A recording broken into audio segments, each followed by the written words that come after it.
जय श्री राम। परम प्रिय मेरे भाई बहन, अम्बे मात की जय। नवरात्रि का तो प्रत्येक दिन अपने आप में परम कल्याणकारी होता है, पर उसमें भी शारदीय नवरात्रि का दिन और भी अधिक महत्वपूर्ण माना गया है, क्योंकि माता रानी ने स्वयं कहा है कि शरत काले महापूजा क्रियते या च वार्षिकी। शरद काल में जो महापूजा प्रतिवर्ष हमारा करता है अथवा एक बार भी पूरे मन से करता है, उसके ऊपर हमारी विशेष कृपा होती है। तो मेरे भाई बहन, ये महापूजा है क्या? तो महापूजा जो बहुत ज्यादा ढोल नगाड़े बजवाना अथवा जो है बहुत ज्यादा लाइटिंग कर देना अथवा लास्ट डे भंडारा करवा देना, ये उसका उपांग है।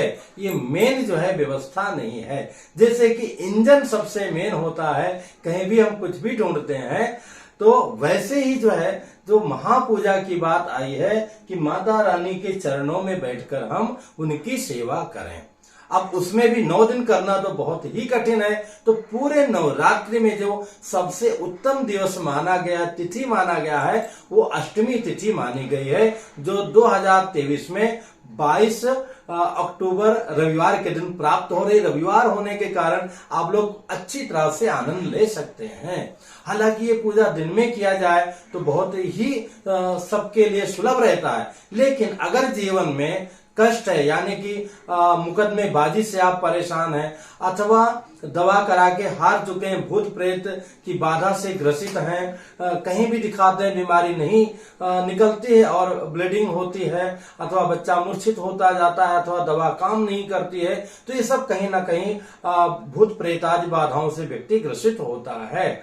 कई जगह स्थान दोष होता है। तो किसी भी प्रकार का दोष हो, आप अगर नवरात्रि के अष्टमी तिथि की रात्रि में माता रानी की पाठ करा करके और मध्य रात्रि में हवन करा के जो कुष्मांड बलिदान वगैरह करवा देंगे, तो निश्चित ही मैया की कृपा से जो भी जीवन की बाधा है उस प्रकार की वो सब नष्ट हो जाएगी। लेकिन इसके लिए आचार्य पुरोहित को बुला करके उनके द्वारा ही कराने पर आपको पूर्णतः लाभ मिलेगा। जैसे आप पेट का ऑपरेशन डॉक्टर भले ही हैं, स्वयं नहीं कर सकते हैं, तो विशेष कार्य के लिए हमको विशेष व्यक्तियों को बुलाना ही पड़ता है।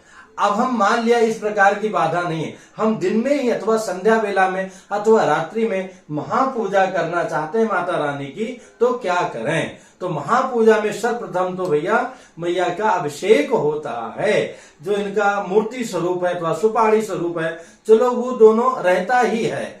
अगर वो ना भी है तो जो है पुष्पों के द्वारा सामान्य अभिषेक कलश पर हो जाता है। अगर वो मूर्ति है, सुपाड़ी है, तो वहाँ पंचामृत से अलग अलग अथवा एक साथ में फिर दूध के द्वारा दो देवी सूक्तम है, देवी अथर्वशीर्ष है, चतुर्थ अध्याय 11 अध्याय दुर्गा सप्तशती आदि से अभिषेक किया जा सकता है। बहुत ज्यादा व्यवस्था हो तो पूरा सप्तशती से भी अभिषेक किया जा सकता है, विशाल आयोजन रखें तो। उसके बाद में उनका श्रृंगार करना, उनको सजाना, उनको नित्य से अधिक जो है हर प्रकार का भोग अर्पण करना, हलवा पूड़ी और चना इत्यादि माँ को भले ही हमको नहीं खाना है, पर माता जी को तो हम भोग लगा सकते हैं। चलो उस प्रकार की नहीं लगा पाए तो फलाहारी चीजें ही लगा लिया।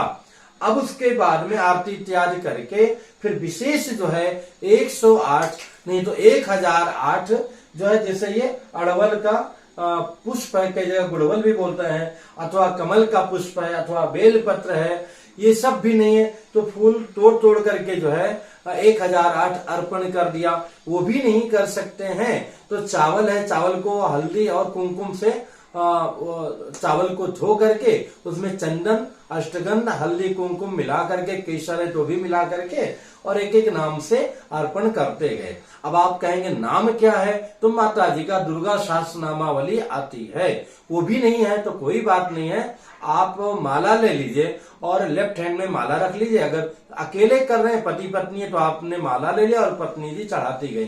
तो नवान मंत्र से जो है आप एक दाना आपने ऐसा किया और उसके बाद में एक बार अर्पण कर दिया, महादेव्यै नमः, ऐसा करके अर्पण करते गए। पर उचित है विशेष करना चाहें तो आचार्यों पुरोहितों को बुलाकर करने से लाभ मिलेगा। व्रत हर व्यक्ति को रहना चाहिए।